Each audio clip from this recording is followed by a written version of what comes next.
The fluorescent lights of the university library buzzed overhead as I traced my finger along the faded text of a 5th-century manuscript. The Greek letters blurred together after 6 straight hours of translation work, my eyes burning from strain, and the dry recycled air that smelled like old books in desperation. 26 years old with a doctorate in classical studies, and I was spending my Friday night translating obscure texts for professors who barely remembered my name. The grant money had run out 3 months ago. My student loans were a weight I carried in my chest, $32,000 of debt that made it hard to breathe sometimes. If you're enjoying this story so far, don't forget to hit the like button and subscribe. Drop a comment telling me where in the world you're watching from. I love hearing from you. My phone buzzed against the wooden table, the vibration loud in the silent reading room. I grabbed it quickly, silencing the noise before the librarian could glare at me again.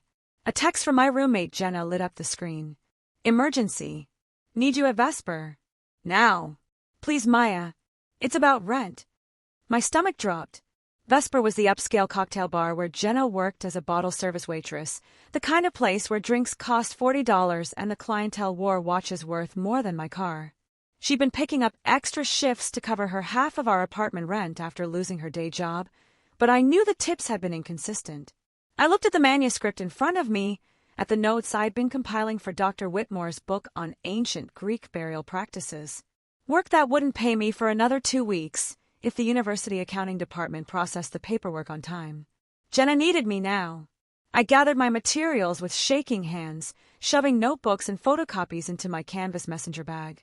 The librarian watched me leave with obvious disapproval, like I was committing a crime by abandoning scholarship for something as mundane as friendship and rent money. The Miami heat hit me the moment I stepped outside, thick and wet even at 9 at night. My ancient Honda Civic was parked 3 blocks away in the only free spot I'd found that morning, and by the time I reached it, my thrift store blouse was sticking to my back.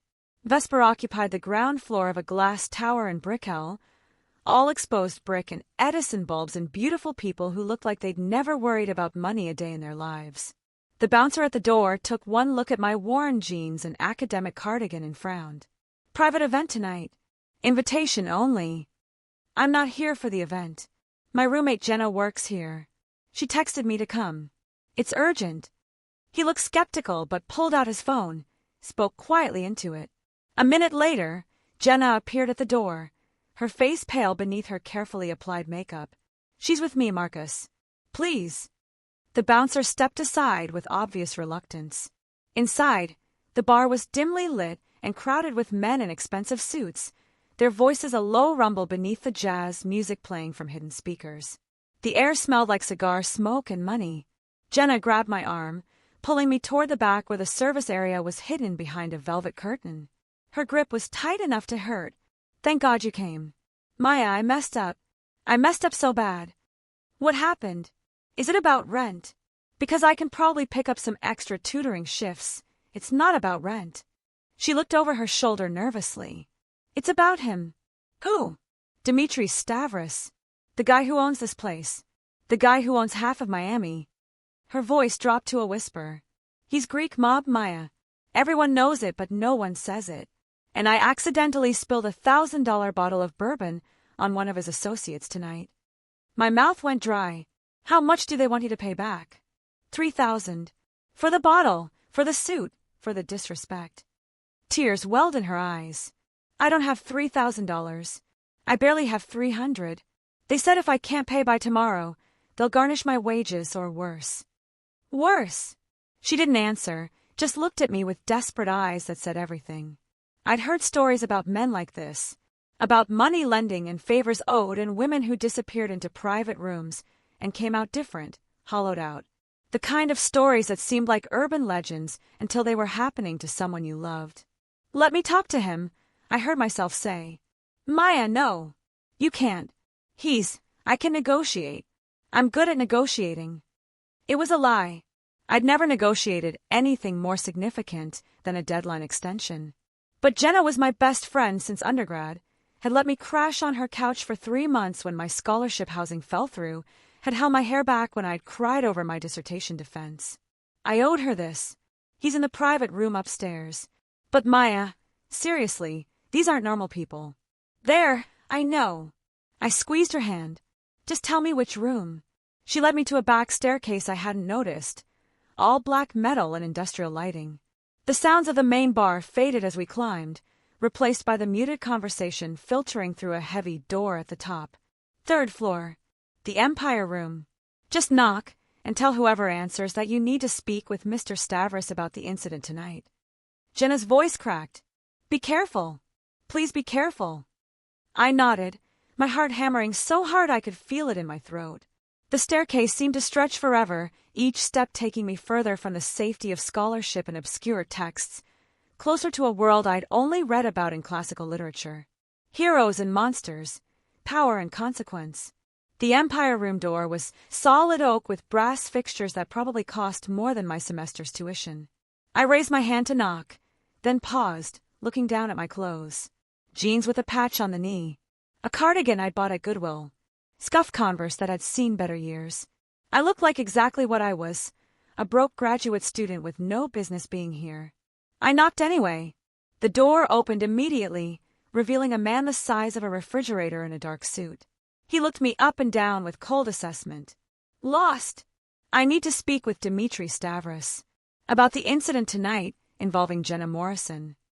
Something flickered in his eyes. Not quite amusement, but close. Mr. Stavros is busy.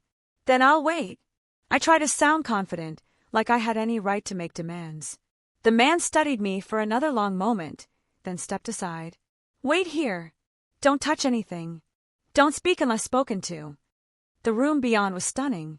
Floor-to-ceiling windows overlooked the Miami skyline, the city spread out like scattered diamonds.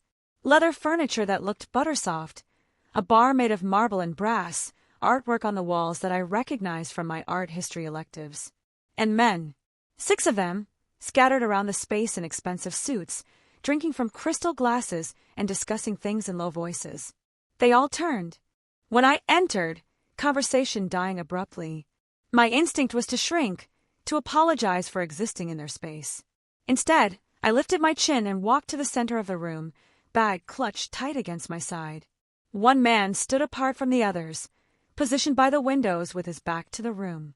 He was taller than the rest, broader through the shoulders, with dark hair that curled slightly at his collar.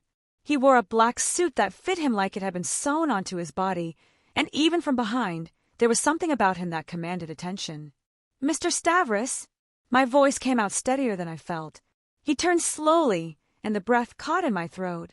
Dmitri Stavros was beautiful in the way that ancient statues were beautiful. Sharp cheekbones and a strong jaw, olive skin that spoke of Mediterranean ancestry, dark eyes that seemed to absorb light rather than reflect it. He looked like he could have walked out of a Homeric epic, a warrior king surveying his domain. He was also, I noticed with academic precision, covered in tattoos. They peeked out from beneath his collar, dark lines disappearing under expensive fabric. Greek letters, I realized. Portions of text inked into his skin. And you are. His voice was deep, accented, the kind that made you want to listen just for the sound of it. Maya Chun. I'm here about Jenna Morrison, the waitress who spilled the bourbon. That matter is closed. He dismissed me with a wave of his hand, turning back to the window. Your friend will pay what she owes. She can't pay $3,000. She doesn't have it.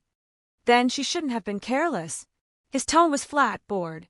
If that's all, what if I paid it? The words escaped before I could think them through. That got his attention. He turned back to face me fully, his dark eyes scanning me from head to toe with obvious skepticism. Taking in my cheap clothes and worn shoes, the canvas bag that screamed struggling student. You pay $3,000. It wasn't a question, more like he was testing the weight of the absurdity. In installments, over time, with interest if necessary. My hands were shaking, so I shoved them into my pockets. I work for the university. I have steady income. I can sign whatever contract you need. One of the other men in the room laughed, a harsh sound. Dmitri held up a hand, silencing him without looking away from me. What do you do at the university? I'm a translator. Classical languages. Greek, Latin, some Aramaic.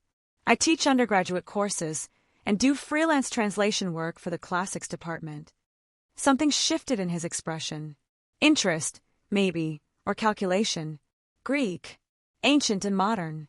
I have my doctorate in classical studies with a specialization in Hellenic linguistics, and I cut myself off, realizing I was rambling. I speak Greek. Yes. He moved closer, and I had to tilt my head back to maintain eye contact. Up close, I could see the full extent of his tattoos. They covered his neck, disappeared under his collar, emerged again at his wrists. All Greek text, verses I recognized vaguely as Homeric. What does this say?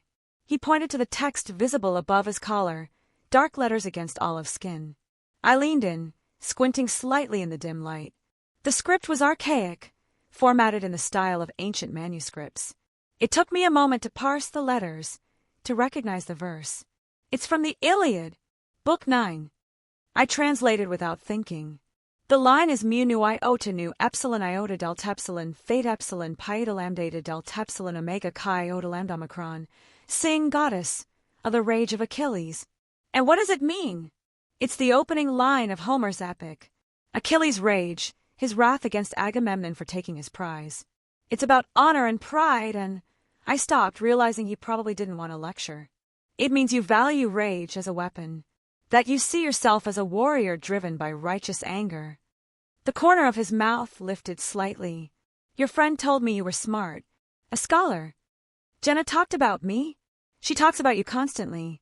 Her brilliant roommate who works too hard and doesn't go out enough. The girl who can read dead languages but can't pay her bills. He tilted his head, studying me. Tell me, Maya Chen, who speaks ancient Greek, what would you do to help your friend? How far would you go? The question felt loaded, dangerous. But I'd come this far. Whatever it takes. Within reason. Within reason. He repeated the phrase like it amused him. Turn around. What? Turn around. Let me see the back of your neck. I hesitated, every instinct screaming that this was wrong, that I should leave now before this went somewhere I couldn't come back from. But I thought of Jenna downstairs, terrified of what these men might do if the debt wasn't paid. I turned around, pulling my dark hair to one side, exposing my neck. I felt him move closer, felt the heat of his body behind me. Then his fingers touched my skin, gentle but firm, tracing along my hairline. You have good posture, strong shoulders. His voice was quiet now, intimate. And you don't flinch when touched. That's rare. I grew up with 3 brothers. I learned not to flinch. Brothers teach you many useful things. He stepped back, and I heard him move away. Face me again. I turned to find him pouring 2 glasses of something amber from a crystal decanter. He handed one to me. Bourbon. The good kind, not the cheap stuff your friend spilled. He raised his glass. To new arrangements. I didn't drink, just held the glass and waited for him to explain. Here is my offer, Maya Chun. You want to pay your friend's debt. I want someone who can read ancient Greek and won't steal from me or leak information to my competitors. He gestured around the room. Most of my associates are brilliant at what they do, but useless with anything older than last week's newspaper. I have documents, contracts, historical records that need translation. Accurate translation by someone who understands context. You want to hire me as a translator? As my personal translator. Exclusive contract. You work for me until the debt is paid. $3,000 plus interest at 10%. That's $3,300 total. He pulled out his phone, typed something. At your university rate of $40 per hour, that's 82.5 hours of work. Say 90 hours to account for complexity. My mind raced, doing the math. 90 hours spread over several weeks, maybe months. It was manageable if the work was really just translation. What kind of documents? Business contracts, property deeds, some family correspondence. He shrugged. Nothing illegal. I'm many things, Maya, but I'm not stupid enough to have a university academic translate anything that could be used as evidence. And if I say no, then your friend pays her debt the traditional way.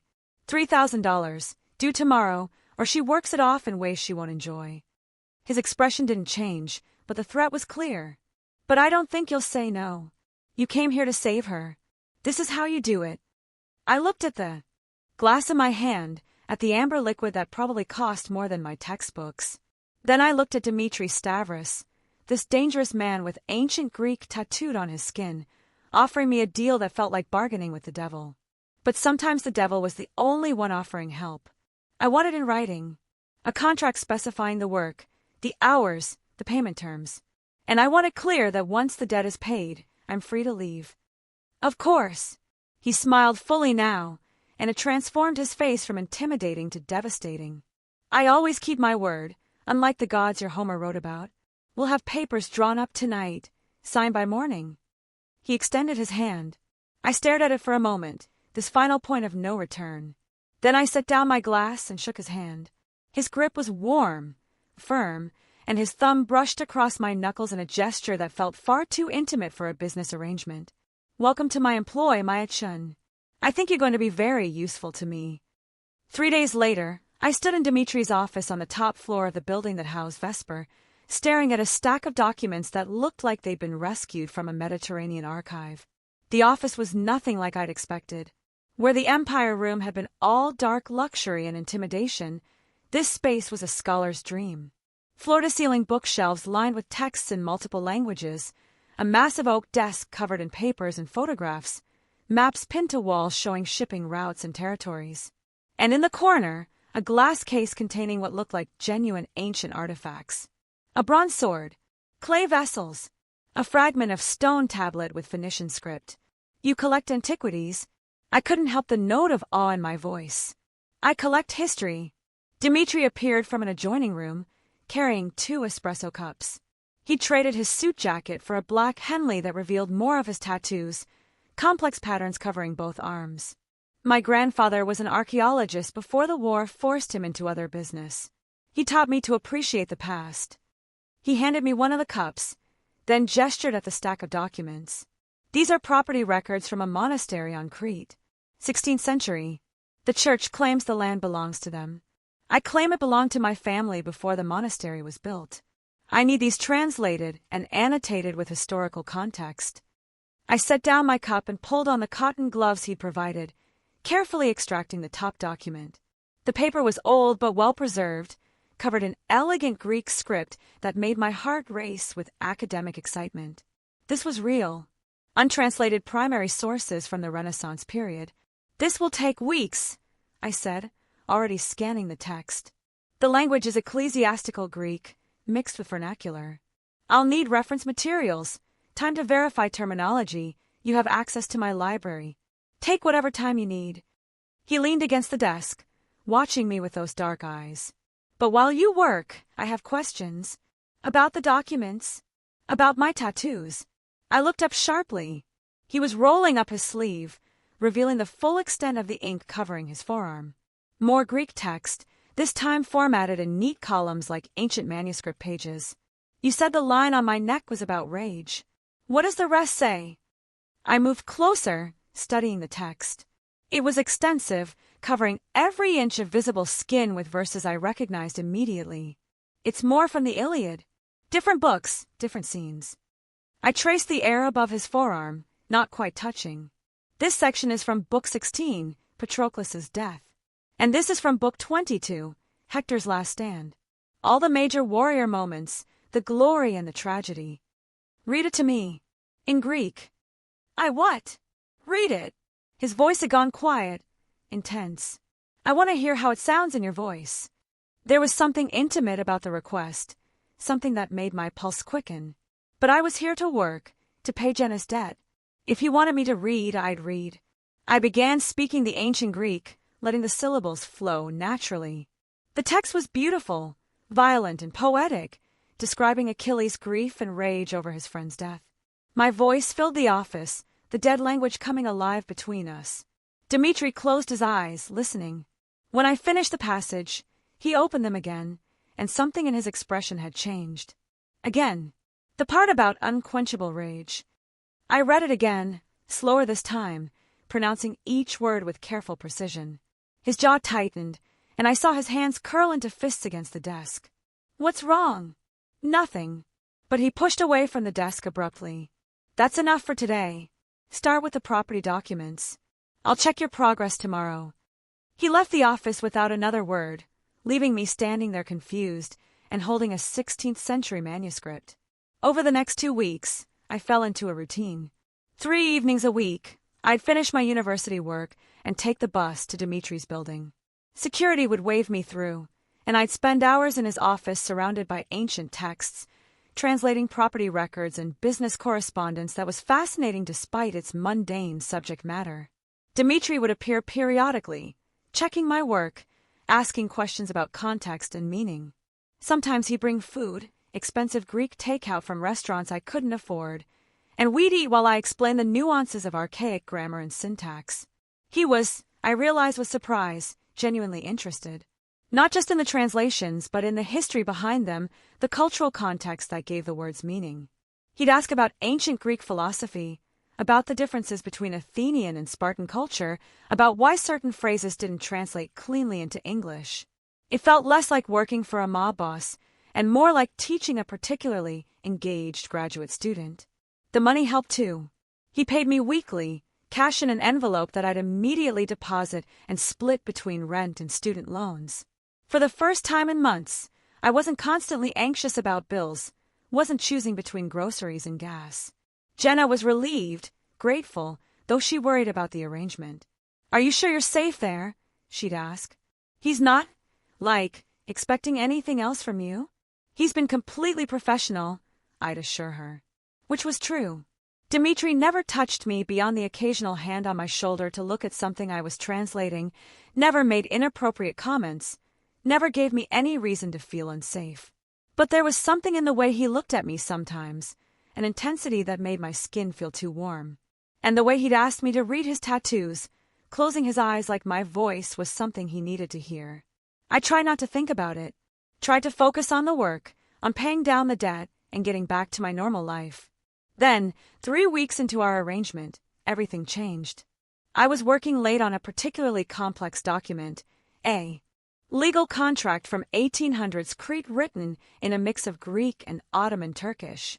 My eyes burned from strain, and I'd lost track of time until I noticed it was past midnight.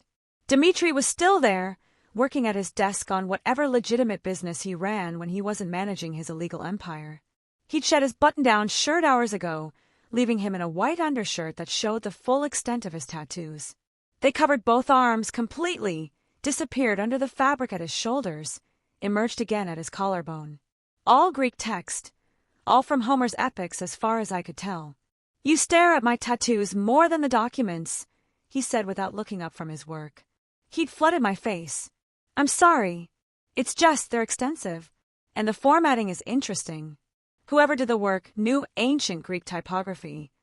I did them myself. Most of them, anyway." He flexed his right arm, making the text ripple. "Started when I was 18, right after my grandfather died. Kept adding until I ran out of skin. That must have taken years. 6 years for both arms. Another 2 for the chest and back." He finally looked up, caught me staring. "You want to see the full text?" "I shouldn't. You've been working for 3 hours straight. Take a break." He stood, moved to where I sat. "Besides, I want your professional opinion." Before I could protest, he pulled the undershirt over his head. My mouth went dry. His torso was a work of art. Not just the tattoos, though those were stunning, covering every inch of skin in neat lines of Greek text. But his body itself, all muscle and scars and the kind of physical presence that came from real violence, not a gym. "Go ahead," he said quietly. "Read it." I forced myself to focus on the text, not the man. The ink started at his collarbone and flowed down across his chest and abdomen in perfectly formatted columns. Book numbers marked different sections, organizing the verses systematically. "It's the entire Iliad," I breathed. "You have the whole epic tattooed on your body. Every line. 24 books, 15,000 verses." He turned slowly, showing me his back. More text, continuing the story.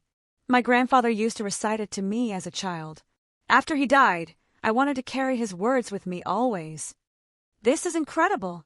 I stood without thinking, moving closer to examine the work. The translation was perfect, formatted in the ancient style with breath marks and accent notation. Whoever did this understood archaic Greek linguistics at an academic level. "I told you. I did it myself." He glanced back over his shoulder. I'm not just a violent criminal, Maya. I read. I study. I appreciate beauty and meaning. I reached out, forgetting myself, and traced one of the lines across the shoulder blade. The muscle tensed under my fingers. This verse. My voice came out hoarse. Book 24. It's about Achilles returning Hector's body to Priam. The moment of mercy after all the rage. His voice had gone rough. The only time in the entire epic when Achilles chooses compassion over vengeance. Why put that on your body? If you value rage so much. He turned to face me fully, and I realized how close we were standing. Close enough that I could see the faint scar above his eyebrow, could smell his cologne mixed with ink and paper. Because rage burns itself out eventually. What matters is what you do after. Whether you stay a monster or remember your humanity. His dark eyes held mine. My grandfather taught me that. Before the war made him into something else. The moment stretched between us, heavy with something I didn't want to name. Then my phone buzzed loudly in my bag, shattering the tension. I stepped back quickly, fumbling for the device. A text from Jenna, working late. Don't wait up. I should go, I said, not meeting his eyes. It's late, and I have office hours tomorrow. Of course. He pulled his shirt back on, all business again. Same time Thursday? Yes, Thursday. I gathered my things with shaking hands, hyper-aware of him watching me. Thank you for showing me the tattoos. They're beautiful. Maya. I paused at the door, looked back. You're wrong about one thing, he said quietly. The translation on my chest. Line 412. You haven't corrected it yet, but you noticed. I can tell. My stomach dropped. He was right. I had noticed, hours ago, a small discrepancy in one of the verses. A word that was slightly off, changing the meaning subtly. I thought maybe it was intentional. It wasn't. The man who helped me with that section, he made a mistake. I didn't realize until years later, after I'd learned more Greek. Dmitri moved closer, his expression intense. Next time you come, bring your correction. Tell me what it really means. It's your body. I couldn't. You could? You will. He smiled, but there was something dangerous in it. Because that's what I'm paying you for, Maya. The truth. No matter how uncomfortable it makes either of us.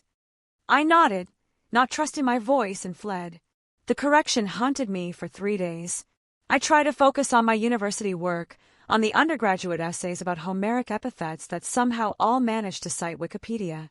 I tried to prep for the graduate seminar I was taking, tried to finish my own translation of a Byzantine hymnal that I'd promised to a publisher months ago. But my mind kept returning to that verse on Dimitri's chest, to the single word that changed everything.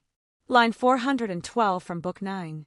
In the tattoo it read, Lambda lambda tau iota mu pi epsilon delta omicron nu tau omicron rho, but someone with a steadfast heart. A description of Achilles as unchanging, constant in his rage. Except that wasn't what Homer had written. The actual verse was lambda lambda, tau iota mu pi lambda sigma iota omicron nu tau omicron rho, but someone with a heart that can be filled. The difference was subtle, just 2 letters, but it transformed the meaning entirely. Not a warrior whose heart was fixed and unchanging, but one whose heart could be reached, could be changed through connection and compassion. It was the most important line in the entire book, the moment when the embassy tried to reach Achilles through emotion rather than honor. And Dmitri had been living with the wrong version tattooed on his chest for years. Thursday evening, I stood outside his building with a folder containing 3 pages of notes. Textual analysis, historical context, comparative translations from 5 different scholars. I'd prepared like I was defending my dissertation all over again. Marcus the security guard waved me through with a nod. I'd become a familiar presence, the slight academic who showed up 3 times a week carrying bags of books and stayed until ungodly hours translating dead languages. Dimitri's office door was open when I arrived. He sat at his desk, phone pressed to his ear, speaking rapid Greek that my academic training could barely follow. Modern Greek, full of slang and idioms they didn't teach in university courses. He saw me, held up one finger. I settled into my usual chair by the window, pulling out the folder, and trying not to listen to his conversation. But pieces filtered through anyway. Something about a shipment, about someone named Alexei who couldn't be trusted, about making an example before the whole operation collapsed. The violence implied in his tone made my hands shake slightly. This was the other Dmitri, the one I'd successfully ignored for 3 weeks while we discussed ancient poetry and verb conjugations. The man who controlled illegal operations and made problems disappear. He ended the call with what sounded like a threat, then turned to me with a smile that didn't quite reach his eyes. Maya, good. I have something new for you. He pulled out a leather portfolio. Letters. 1820s, from my great-great-grandfather to his brother during the Greek War of Independence. They've been in my family for 200 years, never translated properly. That sounds incredible. I took the portfolio carefully. But first, I need to show you something. The correction. His expression sharpened. You brought it. I spread my papers across his desk, organized in the precise way I'd present research to a committee. Timeline of textual variants. Photographs of original manuscripts. Linguistic analysis of the specific words in question. Line 412. I began, slipping into lecture mode. The word tattooed on your chest is mu pi epsilon delta omicron nu, steadfast, unchanging. But the original Homeric text uses mu pi lambda sigma iota omicron nu, able to be filled, capable of being satisfied. Dmitri said nothing, just listened with that intense focus he brought to everything. The context is crucial. This is Phoenix speaking to Achilles, trying to convince him to accept Agamemnon's gifts and return to battle. He's not describing Achilles as immovable. He's describing him as someone whose heart, despite his rage, can still be reached through the right appeal. I pulled out a highlighted translation. The correct reading is, but even someone whose heart can be filled with such things, who can be moved by gifts and gentle words. I looked up from my notes. Dmitri had gone very still, his face pale beneath his olive complexion. You're certain? His voice was hoarse. I checked 6 different manuscript traditions. The earliest sources all use mu pi lambda sigma iota omicron nu. The variant mu pi epsilon delta omicron nu only appears in some Renaissance editions, probably a transcription error that got repeated. I pulled out photocopies of ancient papyri. This is from the Oxyrhynchus collection, 2nd century AD. You can see the original word here. He took the photocopy with shaking hands, stared at the faded Greek letters like they might rearrange themselves into something different. For 6 years, he said slowly, I've been carrying the wrong meaning, telling myself I was Achilles the unyielding, the one whose heart couldn't be changed. Dmitri, my grandfather was right. A bitter laugh escaped him. He warned me I was reading it wrong, that I was too angry to see the nuance. But I thought I knew better. 21 years old with a tattoo gun and too much pride. He stood abruptly, crossed to the window overlooking the Miami skyline. The city glittered below us, oblivious to the small crisis of meaning happening 50 floors up. Do you know what that line meant to me? He spoke without turning around. After my grandfather died, after I took over the family business from men who thought I was too young, too educated, too soft, I needed to be immovable, unchanging. So I put those words on my chest like armor. But that's not what the line means, I said quietly. It's not about being hard. It's about being human enough to let yourself be reached. I know that now. He turned, and something in his expression made my breath catch. Because you reached me, Maya. For 3 weeks, you've been sitting in my office reading ancient Greek like it's the only thing that matters. Making me remember why I fell in love with these stories in the first place. Reminding me that I'm not just the violence and the business. That I can still appreciate beauty and meaning. The air between us felt charged, dangerous. I should leave. I should make an excuse about early classes and gather my things and put professional distance between myself and this man who was looking at me like I just revealed something sacred. Instead, I heard myself ask, "What are you going to do?" About the tattoo? He glanced down at his chest, hidden beneath black silk. Nothing. Keep it wrong. Let it remind me that even when we think we understand something completely, we can be mistaken. That certainty is often just arrogance in disguise. That's very philosophical for a mob boss. My grandfather would be proud. The corner of his mouth lifted. He always said the dangerous men aren't the violent ones. They're the ones who stop questioning themselves. He moved closer, and I found myself standing, meeting him halfway like gravity was pulling us together. Maya, I need to tell you something. About the debt. My stomach tightened. What about it? You've worked 47 hours. At your rate, that's $1,880 against a $3,300 debt. You're more than halfway done. His dark eyes searched mine. In another month, maybe 6 weeks, you'll have fulfilled your contract. You'll be free to leave. That was always the agreement. I know, but I don't want you to leave. He said it simply, like he was stating a fact. These past weeks, having you here, talking about Homer and language and the weight of words. It's been the closest thing to peace I've felt in years. Dimitri, let me finish. He took a breath. I'm not asking you to stay out of obligation. I'm asking if you would consider continuing to work for me after the debt is paid. Different terms. Real employment, not indentured servitude. Better pay. Access to materials and resources you'd never get at the university. Why? Because you're brilliant. Because you see things in these texts that no one else sees. Because you corrected my tattoo and didn't mock me for getting it wrong. He reached out slowly, giving me time to pull away, and tucked a strand of hair behind my ear. And because when you read Greek, you make dead words sound alive again. His fingers lingered against my cheek, warm and gentle. I should step back, should maintain professional boundaries, should remember that this man was dangerous, that his business involved violence I didn't want to understand. But I didn't move. I can't, I whispered. Dimitri, you're everything I shouldn't want. Your world is violence and crime and things that would destroy my career if anyone found out I was associated with you. I know. His thumb brushed my cheekbone. Believe me, I know exactly how wrong this is. You're innocent in ways I stopped being at 16. You believe in truth and scholarship and the power of correct translation. I believe in leverage and territory and the necessity of controlled violence. Then why are we standing here like this? Because sometimes wrong things feel inevitable. He leaned closer, his forehead almost touching mine. Because I dream about your voice reading Greek. Because you look at me like I'm a person, not a weapon. Because you care that I got one word wrong on my body, care enough to research it for 3 days and bring me proof. That's just academic rigor. No. His voice dropped to something rough, intimate. That's compassion. That's seeing someone carrying the wrong meaning and wanting to help them find the right one. The door to the office burst open with enough force to slam against the wall. Dimitri moved with inhuman speed, pushing me behind him while his hand went to something beneath his jacket. The man who entered was tall, blond, wearing an expensive suit that couldn't quite hide the muscle and violence beneath. He had ice blue eyes that scanned the office, landing on me with cold assessment before returning to Dimitri. Stavros, we need to talk.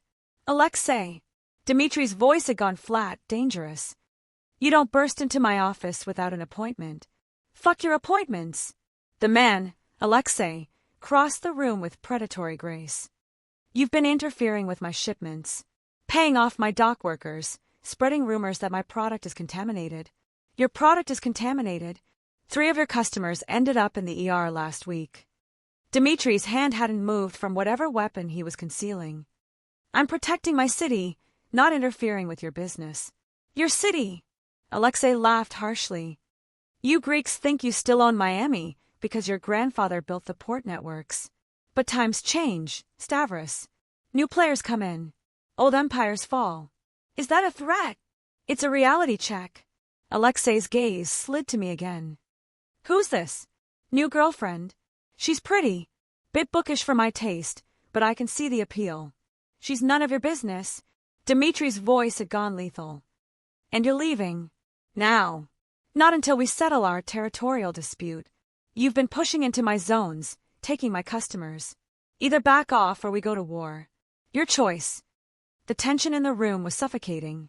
I pressed myself against the bookshelf, trying to become invisible while these 2 dangerous men faced off over territory and pride and things I didn't understand. Maya. Dimitri spoke without looking at me. Go wait in the conference room. Down the hall, second door on the right. Lock it from the inside. Don't come out until I come get you. I don't think, now. The command in his voice left no room for argument. I gathered my bag with shaking hands and headed for the door. As I passed Alexei, he grabbed my arm, his grip bruising. What's your name, scholar girl? Dmitri moved before I could answer, faster than I'd ever seen him move. One moment Alexei was holding my arm. The next he was slammed against the wall with Dmitri's forearm across his throat. Touch her again, Dmitri said quietly, and I'll cut off your hand and feed it to you. Are we clear? Alexei struggled, but Dmitri pressed harder until the other man wheezed out something that might have been agreement. Only then did Dmitri release him, stepping back but keeping himself between Alexei and me. Leave, Dmitri ordered. We'll discuss territory tomorrow, in neutral ground with mediators. But you don't come into my building, you don't threaten my people, and you sure as hell don't touch what's mine. Alexei straightened his suit, touching his throat where red marks were already forming. Tomorrow then. But this isn't over, Stavros. Your grandfather's protection doesn't cover you anymore. He's dead, and soon his empire will be too. He left, slamming the door behind him. The sound echoed through the office like a gunshot. I stood frozen, adrenaline making my hands shake. Dmitri turned to me, his face still set in those dangerous lines. Are you hurt? Did he? I'm fine. My voice came out steadier than I felt. Dmitri, what just happened? What happened is that I have enemies who don't respect boundaries. He crossed to his desk, pulled out a phone I hadn't seen before. And they just learned that you're important to me, which makes you a target. A target for what? He looked at me for a long moment, something like regret crossing his face. For leverage. For getting to me. For everything I've tried to keep you separate from. I don't understand. You don't need to understand. He was already typing something, probably summoning security. You need to leave. Go home. Don't come back here. The words hit me like a physical blow. What? The debt is forgiven. All of it. Jenna's portion. Your work. Everything. Consider it paid in full. He wouldn't look at me. I'll have someone escort you out. Don't take the bus. Marcus will drive you home. You're firing me? Because some rival mobster got aggressive? I'm protecting you. Now, he did look at me, and his eyes were anguished. Alexei is dangerous, and he's not the only one. If they think hurting you will hurt me, they'll come after you. And I won't. I can't let that happen.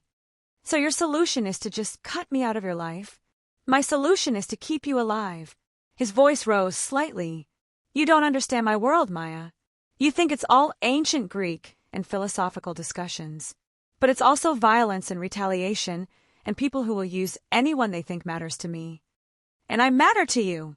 Yes. The admission seemed torn from him. You matter too much.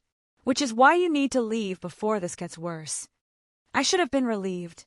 Should have grabbed my bag and run from this office, from this man, from the danger that came with being associated with him. Instead, I felt something break in my chest. You don't get to decide this for me, I said. You don't get to protect me by pushing me away without even asking what I want. What you want is irrelevant when it puts your life at risk. That's not how this works. I moved closer, refusing to let him hide behind distance and cold commands. You told me an hour ago that you dream about my voice, that I make you feel human, that you don't want me to leave. Now you're throwing me out because one asshole made a threat? It's not just one threat, it's the reality of my life. He gripped the edge of his desk, knuckles white. Everyone close to me becomes a weapon that can be used against me. My grandfather learned that. My father learned that. And I won't let you learn it too. What if I'm willing to take that risk? You're not thinking clearly. I'm thinking more clearly than I have in weeks. I set down my bag, planted myself in front of him. For 3 weeks, I've been coming here telling myself it's just work. Just translation. Just paying a debt. But that's not true, is it? I come here because I want to see you. Because talking with you about Homer and language and meaning makes me feel alive in a way my academic work stopped doing years ago. Maya, let me finish. I pulled out my notes on his tattoo, spread them on the desk between us. This is what you paid me to do. To tell you the truth, even when it's uncomfortable. So here's the truth, you're scared. Not of Alexei, or territory wars or violence. You're scared that if you let yourself care about someone, they'll be taken from you like your grandfather was. So you push people away first. Tell yourself it's protection when really it's just fear. Dmitri stared at the papers, at my careful annotations and scholarly proof that he'd been carrying the wrong meaning for years. Then he looked at me, and something in his expression cracked. "You're right," he said quietly. "I'm scared. Terrified, actually. Because the last time I cared about someone outside the family business, she ended up in a hospital because a rival thought hurting her would make me back down from a deal. What happened? She left. Wisely. Moved to another city and married someone safe." His jaw tightened. "I swore I wouldn't put anyone in that position again. And then you walked into my office 3 weeks ago, talking about ancient Greek and looking at me like I was more than just violence and money. You are more than that. Not enough more." He reached out, cupped my face with both hands. "You deserve someone safe. Someone who doesn't have enemies that would hurt you to hurt him. Someone whose body isn't covered in reminders of rage and war." What if I don't want safe? The words escaped before I could stop them. What if I want someone who appreciates the difference between 2 Greek letters? Who collects ancient artifacts and reads Homer and cares that I spent 3 days researching one wrong word? Then you're as crazy as I am. His thumb brushed across my lower lip. "But I'm not strong enough to send you away twice. So if you stay knowing the risks. Knowing that my world is dangerous and complicated and sometimes violent. Knowing that being with me means security details and restricted movement and always looking over your shoulder. If you're hooked on this story, make sure to subscribe and turn on notifications so you never miss an upload. Your support means everything and helps me bring you more emotional stories like this one." "I know." I covered his hands with mine. "I'm not naive about what you do, Dimitri. But I'm also not going to let fear make decisions for me. My whole life I've been safe. Safe choices, safe career, safe everything. And where did it get me? Broke and alone, and translating texts no one will read for professors who don't remember my name." "I remember your name." His forehead touched mine. "Maya Chun, classical scholar, brilliant translator, the woman who corrected my tattoo and changed how I see myself." "Then let me stay. Hire me properly, like you said before," Alexei interrupted. "Let me keep working with these incredible sources while we figure out whatever this is between us." "It's not a good idea." "Probably not." I smiled despite the fear still coursing through me. "But you said earlier that some wrong things feel inevitable. This feels inevitable, Dimitri. Like it was always going to happen from the moment I walked into your office." He kissed me then, finally, and it was nothing like I'd imagined. Not gentle or tentative, but desperate, hungry, like he'd been holding back for weeks and couldn't anymore. His hands tangled in my hair, pulling me closer, and I pressed against him, tasting coffee and something darker underneath. When we finally broke apart, both breathing hard, he rested his forehead against mine. "You're going to ruin me," he murmured. "Completely and utterly ruin me." "Good." I kissed him again, softer this time. Consider it payback for ruining my safe, boring life. A knock at the door made us spring apart. Marcus entered, looking grim. "Boss, Alexei's men are still watching the building. And we got word that he's calling a meeting of the other families, trying to build coalition against you." Dimitri's expression hardened instantly, the vulnerable man from moments ago disappearing behind cold calculation. "Call Giannis and Costas. I want our alliances confirmed before that meeting happens. And double security on all our properties." "Already done. But boss, about the girl, Maya stays." Dimitri's tone left no room for argument. "She's under our protection now. Full security detail. No exceptions." Marcus looked between us, then nodded slowly. "Understood. I'll arrange a team." After he left, I turned to Dimitri.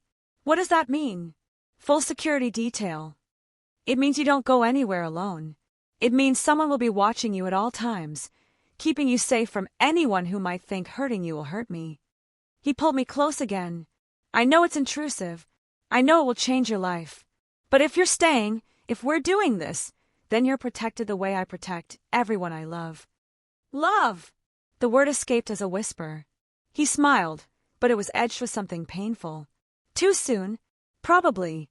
But I'm not good at lying, especially not to you. You walked into my life correcting my Greek and challenging my assumptions, and somewhere between Homer and property documents, I fell in love with you. My heart was hammering, so hard I could barely breathe. I don't know if I love you yet, but I know I want the chance to find out. Does that work?" That works. He kissed my forehead, gentle this time. Now go home.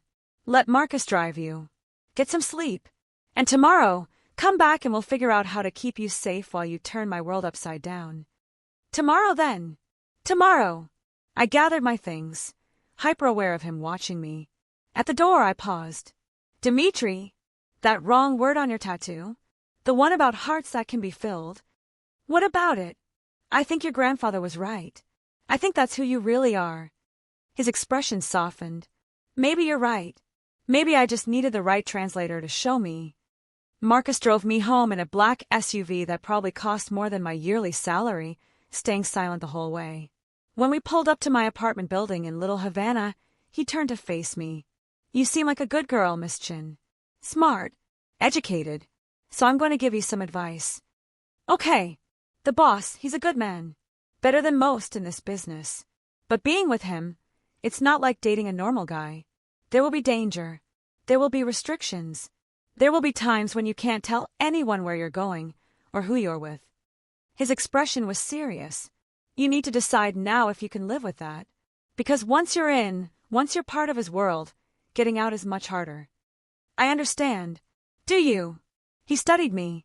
Because I've seen a lot of women fall for the boss over the years. They love the money, the power, the romance of it all. But when the reality hits, when they realize what his life actually means, most of them run. I'm not most women. I can see that. He sees it too, which is why he's more scared now than I've seen him in years. Marcus handed me a phone I hadn't noticed before. This is for emergencies. My numbers. Programmed in. Anything feels wrong. Anyone approaches you who shouldn't, you call. Day or night. Understand? I took the phone, feeling its weight. Thank you. Don't thank me yet. Just stay safe, Miss Chin. The boss needs someone like you. Someone who reminds him he's human. Inside the apartment, Jenna was still awake, curled on the couch with a textbook. She looked up when I entered, her eyes widening. Oh my God. Maya. What happened? You look like you've been hit by a truck. I set down my bag, collapsed onto the couch beside her. I think I'm in love with a mob boss. What? So I told her everything. The tattoo correction, Alexei's threat, Dimitri's confession, the kiss that had rewired something fundamental in my brain. Jenna listened with growing horror and something that might have been reluctant understanding. This is insane, she said when I finished. Maya, this is actually insane. He's dangerous. His world is dangerous. You could get killed. I know. And you're doing it anyway. I think I have to. I pulled out the notes on Dimitri's tattoo, looked at the careful annotations I'd made. Jenna, for 3 weeks I've been more engaged with my work than I have been in years. Not because the documents are groundbreaking, but because he cares about them. He asks questions and challenges my interpretations and makes me defend my translations. He makes me remember why I fell in love with languages in the first place. That's great, but it doesn't mean you should date him. You're right. It doesn't. But when he looks at me, when he talks about Homer and meaning and the weight of words, I feel seen in a way I never have before. Not by anyone at the university. Not by any of the safe, boring guys I've dated. I met her eyes. He's covered in wrong translations and violence and danger, but he's real. And I'm tired of safe. Jenna sighed, pulled me into a hug. Then I guess I'll be here to pick up the pieces when this inevitably explodes. It might not explode. It's definitely going to explode. But I love you anyway, and I'll support whatever insane choice you make. She pulled back, studying my face. Just promise me you'll be careful. And if he ever hurts you, he won't. If he does, I have 3 brothers who are very good at hiding bodies. I laughed despite everything. Deal. That night, I lay awake in my bed, staring at the ceiling and trying to process the seismic shift my life had just taken. Tomorrow, I'd go back to Dimitri's office. Tomorrow, I'd start living with security details and restrictions and the constant awareness of danger.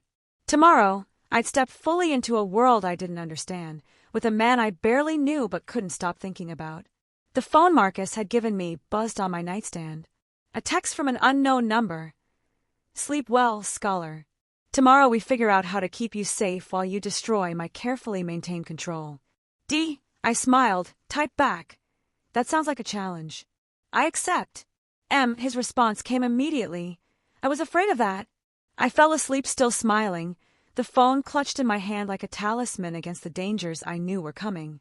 The security team arrived at my apartment at 6:30 in the morning, which I discovered when I stumbled to the kitchen for coffee and found Jenna having an animated conversation with two men built like refrigerators. Maya. She turned to me with wide eyes. These guys say Dimitri sent them to escort you to campus. I rubbed sleep from my eyes, taking in the two men in dark suits standing in our tiny kitchen like they'd materialized from a crime drama. One was older, maybe 40, with graying temples and calm eyes. The other looked barely 25, all nervous energy and obvious firearm bulge under his jacket. I'm Nikos, the older one said. This is Theo. Mr. Stavros assigned us to your security detail. We'll be accompanying you to the university and remaining on campus during your classes. On campus? I poured coffee with shaking hands. That's going to look suspicious. I'm a graduate student. I don't need bodyguards. Nevertheless, Nikos's expression didn't change. Our orders are clear. We maintain visual contact at all times. We can be discreet, but we don't leave you unprotected. Jenna shot me a look that clearly said I told you this was insane. But she'd already grabbed her purse, probably late for her own shift at Vesper. I have to go, she said, squeezing my shoulder. Try not to get kidnapped or whatever on your first day as a mob girlfriend. I'm not his girlfriend. We haven't even discussed. You kissed him last night. You're his girlfriend. She headed for the door, pausing to look back at Nikos and Theo. Take care of her. She's brilliant, but she has terrible self-preservation instincts. After she left, I stood in my kitchen in my pajamas, worn yoga pants and a university t-shirt, facing two armed men who were apparently my new constant companions. Can I at least get dressed first? Of course, Miss Chun. Nikos gestured toward my bedroom. We'll wait here. 20 minutes later, dressed in jeans and a cardigan that screamed underpaid academic, I climbed into the back of another black SUV. Theo drove while Nikos sat in the passenger seat, both of them scanning the streets with professional paranoia. This is really necessary? I asked as we pulled into Miami morning traffic. Mr. Stavros believes so. Nikos glanced back at me. And after last night's incident with Alexei Volkov, we agree. The Russian has a reputation for targeting families and associates when he wants to pressure someone. But I'm not family. I'm just a translator. You're more than that to the boss. Nikos's tone was matter-of-fact, which makes you valuable as leverage. The university campus looked surreal through the tinted windows of a luxury SUV. Students walked between buildings in their casual clothes, worrying about exams and papers and normal things. None of them had armed guards. None of them were translating documents for a Greek mobster while falling for him in the process. How does this work? I asked as Theo parked in a faculty lot that definitely wasn't for students. You can't just follow me into classes. We'll remain outside the buildings. Theo will monitor the main entrance while I cover the back exits. Nikos handed me a small earpiece. Wear this. If anything seems wrong, anyone approaches you who makes you uncomfortable, anything out of the ordinary, you press the button and we come immediately. I stared at the earpiece like it might bite me. This is completely surreal. It's necessary. Nikos's expression softened slightly. I know this is a lot to adjust to, Miss Chin. But Mr. Stavros cares deeply about your safety. Please let us do our jobs. My first class was Greek tragedy and modern performance, a graduate seminar I was taking for Professor Whitmore. 15 students, all of them engrossed in their copies of Medea when I arrived 10 minutes early. I tried to focus on my notes, on the discussion questions about revenge and motherhood and the boundaries of sympathy. But I kept touching the earpiece hidden beneath my hair, hyper-aware of Nikos stationed somewhere outside watching. Professor Whitmore arrived in her usual flurry of scarves and annotated texts. She was 63, brilliant, and had been my dissertation advisor before I'd finished my doctorate 6 months ago. Maya, excellent. I wanted to discuss your translation of the Byzantine hymnal. The publisher called yesterday with some questions about your interpretation of the Theotokos passages. We spent 10 minutes before class discussing theological terminology and poetic meter, the familiar rhythm of academic debate settling my nerves. This was my world. Safe, intellectual, removed from violence and territorial disputes. Then my phone buzzed with a text from Dimitri. How is campus? Security treating you well? I typed back quickly. It's weird having bodyguards at a university. I feel like a diplomat or something. His response was immediate. You're more important than a diplomat. Diplomats are replaceable. My heart did something complicated in my chest. Before I could respond, the seminar started and I had to silence my phone. The discussion flowed through Media's motivations, the chorus's role as moral commentator, the question of whether infanticide could ever be justified as revenge. One student, a first-year named Brandon, argued passionately that Medea was a monster who deserved no sympathy. She murders her own children, he insisted. There's no context that makes that acceptable. But consider the text, I countered, slipping into teacher mode. Euripides doesn't present her as simply evil. She's a woman betrayed by the man she sacrificed everything for, stripped of her identity and home and future. The violence is horrific, yes, but it's also the only power she has left in a world that's taken everything from her. So you're defending child murder? Brandon's tone was challenging. I'm defending complexity. Greek tragedy isn't about good versus evil. It's about impossible choices and the human cost of divine cruelty and fate. I pulled out my worn copy of the play, found the passage I wanted. Here, when Medea debates whether to go through with it. I know what evil I am about to do, but Thumos is stronger than my rational plans. Thumos, which is the cause of the worst evils for mortals. Thumos, Professor Whitmore interjected. Maya, how would you translate that word for our non-Greek readers? I considered, aware that 15 students were watching me. It's complicated. Thumos can mean spirited emotion, passionate impulse, the part of us that demands honor and revenge.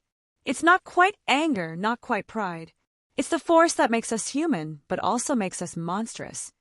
As I said it, I thought of Dimitri's tattoos, of the rage he'd inscribed on his body, of the wrong word that had shaped how he saw himself for years. After class, I checked my phone to find 3 more texts from Dimitri. Had to handle some business with Alexei's people. Nothing violent. Okay, slightly violent, but they started it. When you're done at campus, come to the office. I have something to show you.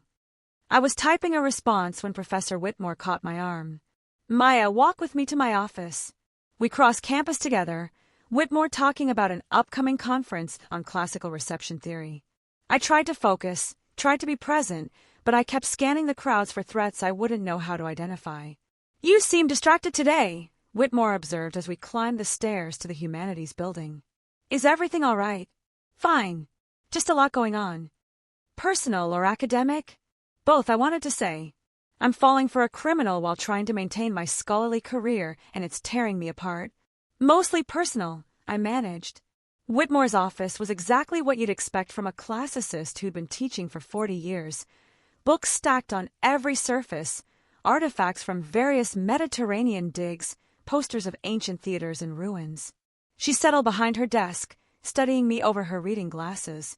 Maya, you're one of the most talented students I've ever advised. Your dissertation on dialect variation in Hellenistic period texts was genuinely groundbreaking. She paused, which is why I'm concerned that you're wasting your potential on freelance work when you should be pursuing academic positions. The market is terrible right now, I know, but I have a colleague at Berkeley who's looking for a postdoctoral researcher. 2 years, full funding, teaching 1 seminar per semester while working on your own projects. She pulled out a folder. I recommended you. They want to interview you next month.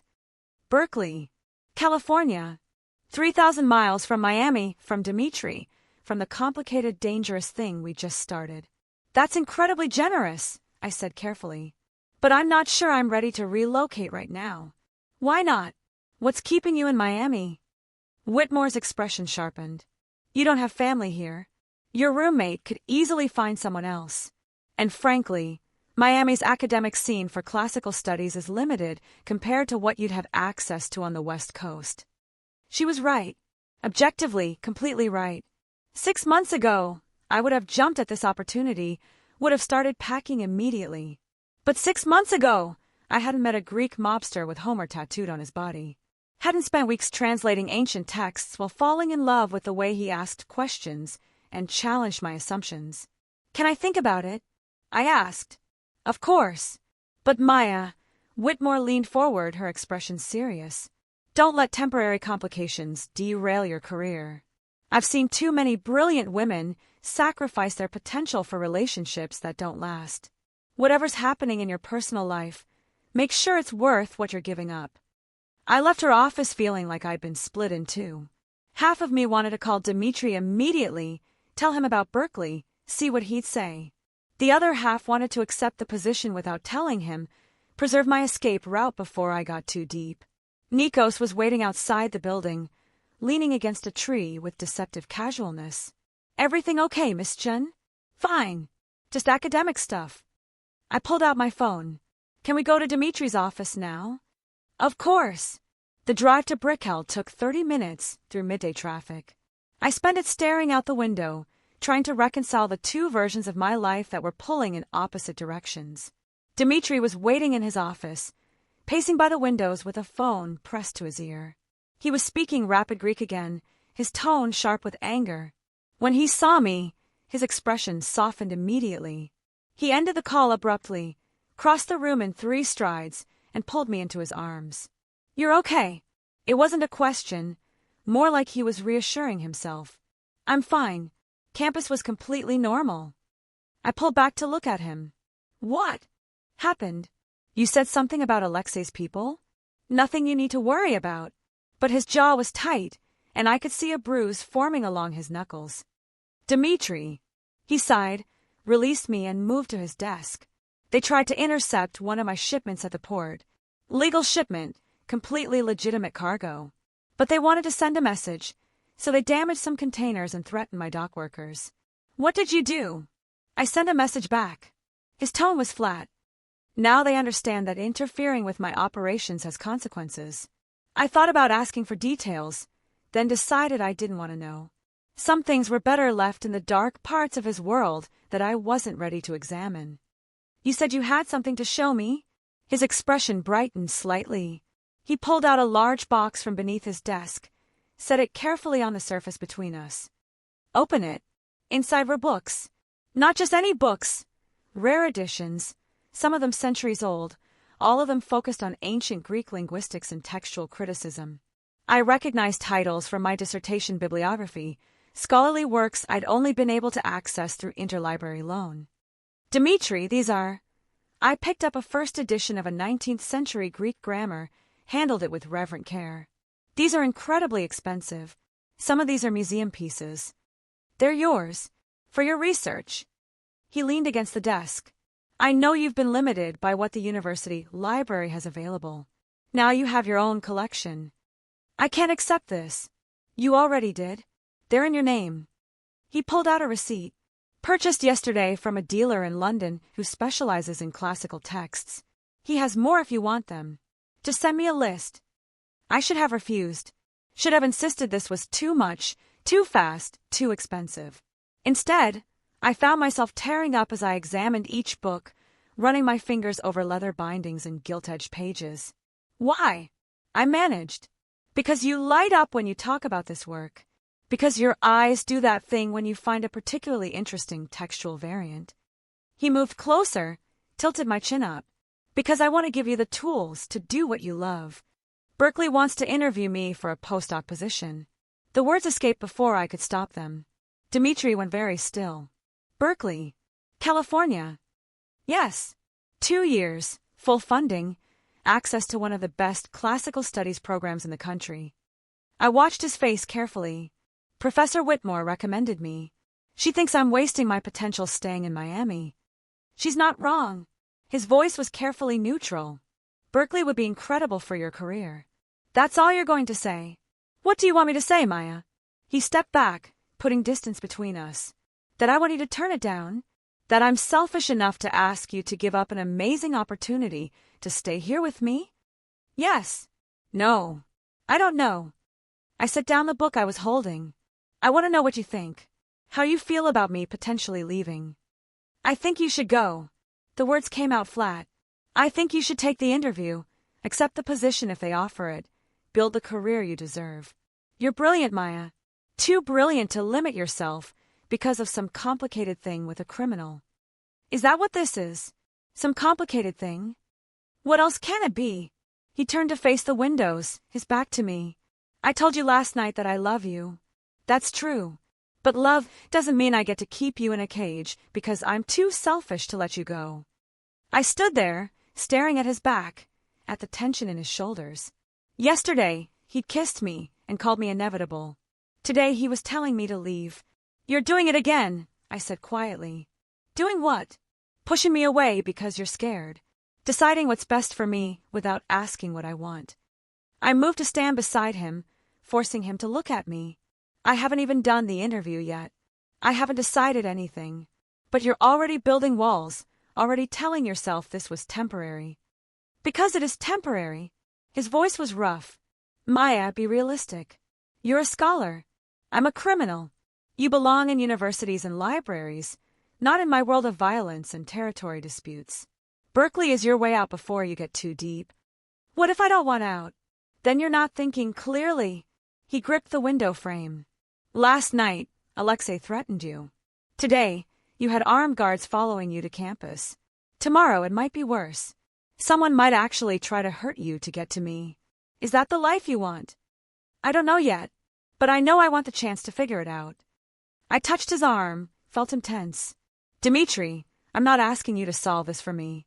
I'm asking you to be honest. If I turned down Berkeley, would you want that? He looked at me finally, and the anguish in his eyes nearly broke me. More than anything, he admitted. But wanting something doesn't make it right. You deserve better than this. Better than me. Stop telling me what I deserve and start telling me what you feel. I feel terrified. The confession came out raw. I feel like I've been given something precious and fragile, and I'm going to destroy it through sheer proximity to my life. I feel like loving you is the most selfish thing I've ever done. Then we're even. Because falling for you is probably the most reckless thing I've ever done. I stepped closer, close enough to see the flecks of gold in his dark eyes. But I'm tired of safe choices, Dmitri. Tired of doing what makes sense on paper while feeling empty inside. He kissed me then, desperate and gentle at the same time, his hands tangling in my hair.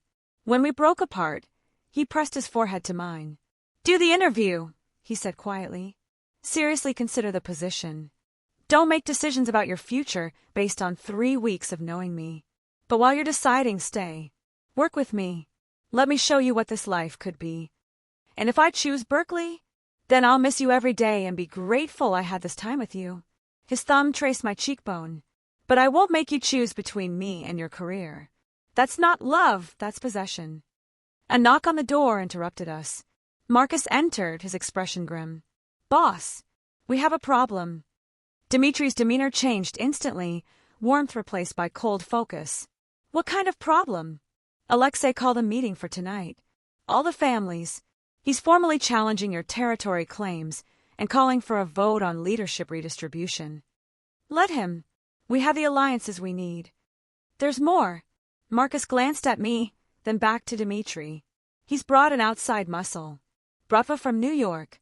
Heavy hitters. The tension in the room thickened. Dimitri's jaw clenched. How many? At least a dozen. Maybe more. Marcus shifted his weight. Boss, this is bigger than a territory dispute.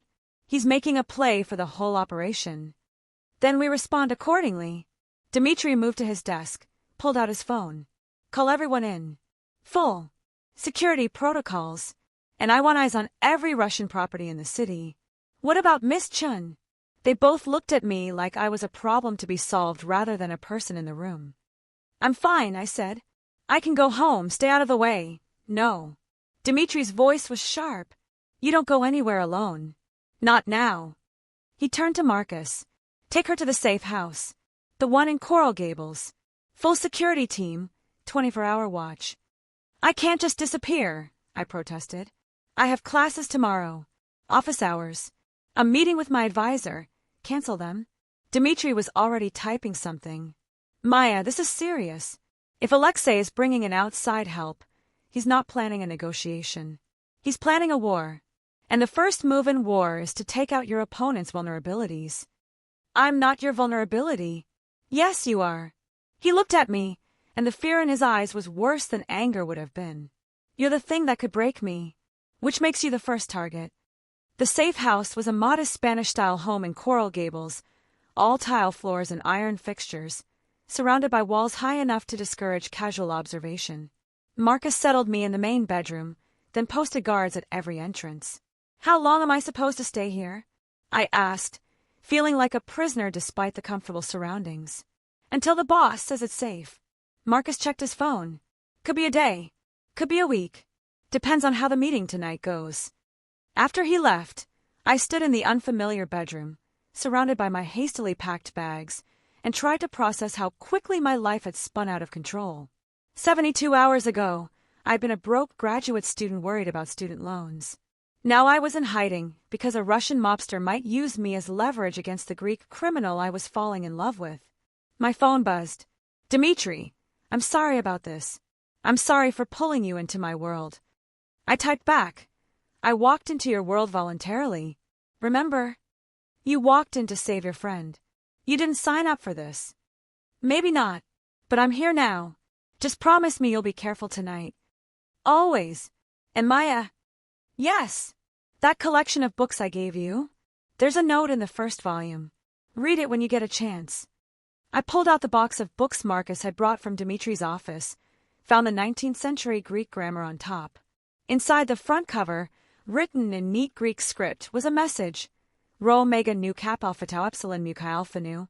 Love unconquerable in battle. Below it in English. You've already conquered me.